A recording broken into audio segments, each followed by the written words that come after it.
pusat, daerah, silakan beli ke Purwakarta. Betul? Hapuskan wilayah pertambangan Subang kalau seperti ini. Betul nggak? Katakan jadi cuma dia pengen di YouTube. Betul? Hah? Ingin kontennya rame. Dapat follower. Tapi dipertimbangkan. Nasib masyarakat Subang. Hah? Salah asuh. Dia punya konsep Sunda. Aing dia orang Sunda, Dede. Aing lahir di Subang, modal lagi di Subang. Apa filosofi asa asuh teh? Lamun masyarakat bener tuturkan kita bener. Hah? Lamun pengusaha kebuka izin bener kan kumane, Dede? Betul. Beresan, kita siap mampu urus galium SIPB sambil jadi terakhir nama kau ini bertanggung jawab ke si Dedi. Uruskan SIPB, yuk pertambangan. Ulangin datang kurang dan ngomong ilegal, waduh.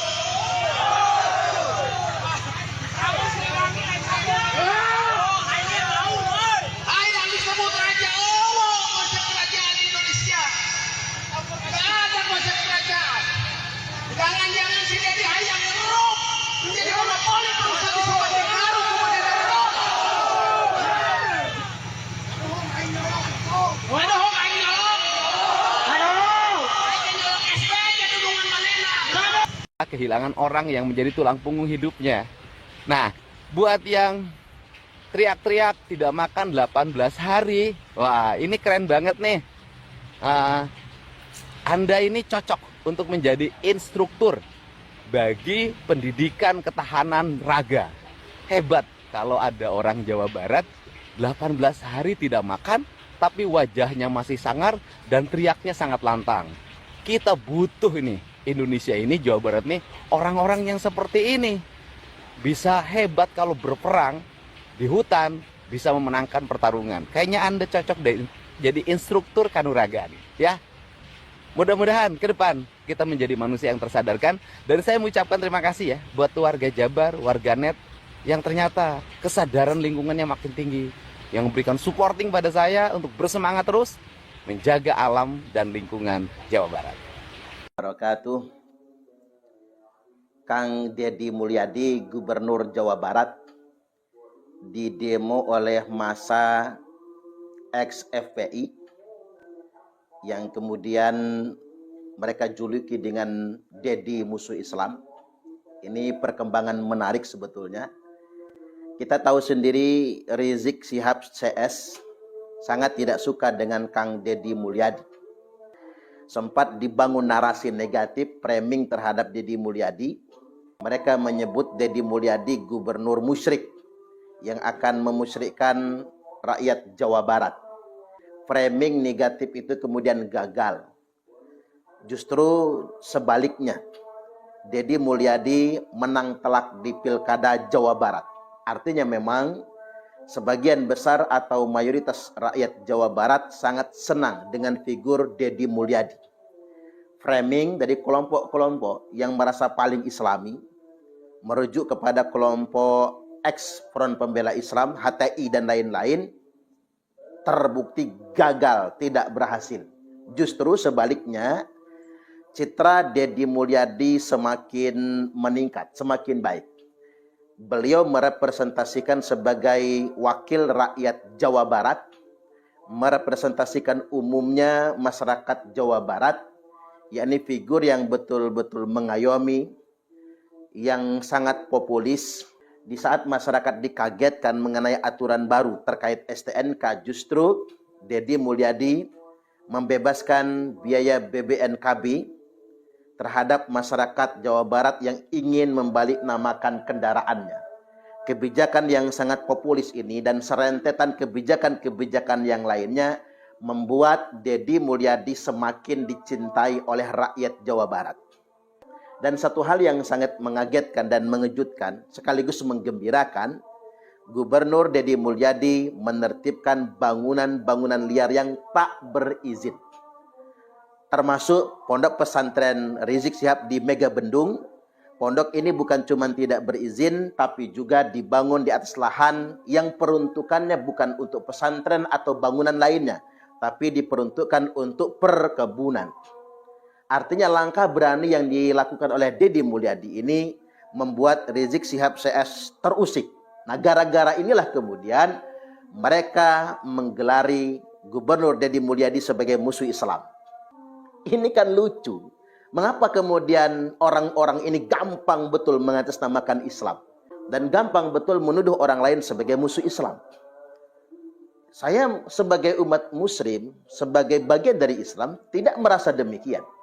Jadi kita ini harus mengantisipasi adanya sekelompok orang yang gampang betul mengeksploitasi Islam. Mereka gampang sekali mengatasnamakan Islam, membela Islam dan lain sebagainya, tapi demi kepentingan kelompok mereka, bahkan demi kepentingan politik kelompok tertentu. Yang ini harus kita antisipasi. Sederhana saja sebetulnya. Ketika Rizik Syihab diberi gelar imam besar umat Islam yang mana yang menjadikan dia sebagai imam besar?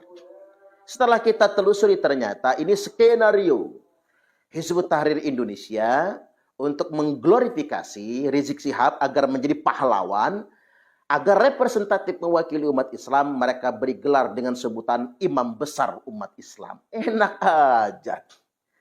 Konsep imam besar ini kan sama dengan konsep imamah di kaum Syiah sebetulnya.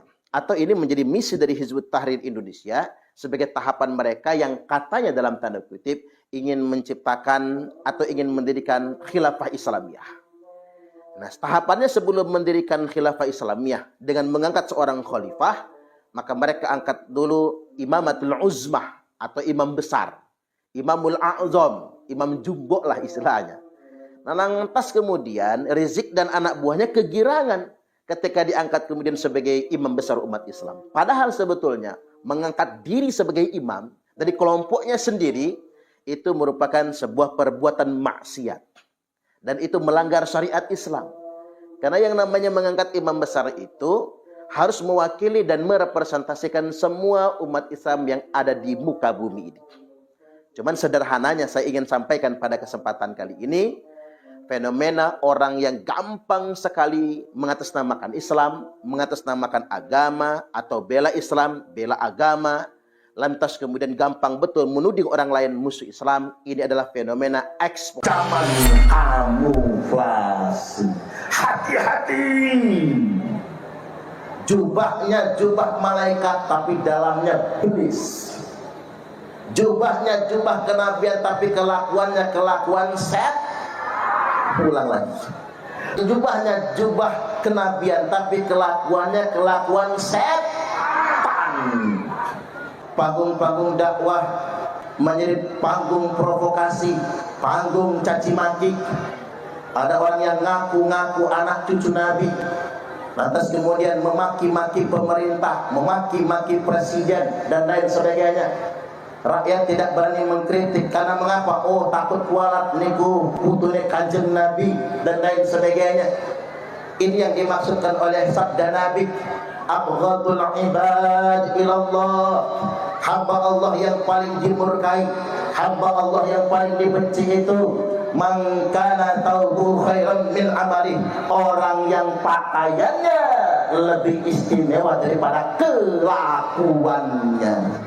Antakuna thiyabuhu thiyabal anbiya wa amaluhu amal jabbarin. Jubahnya jubah kenabian, pakai gamis, pakai imamah, jubahnya jubah kenabian, tapi kelakuan setan.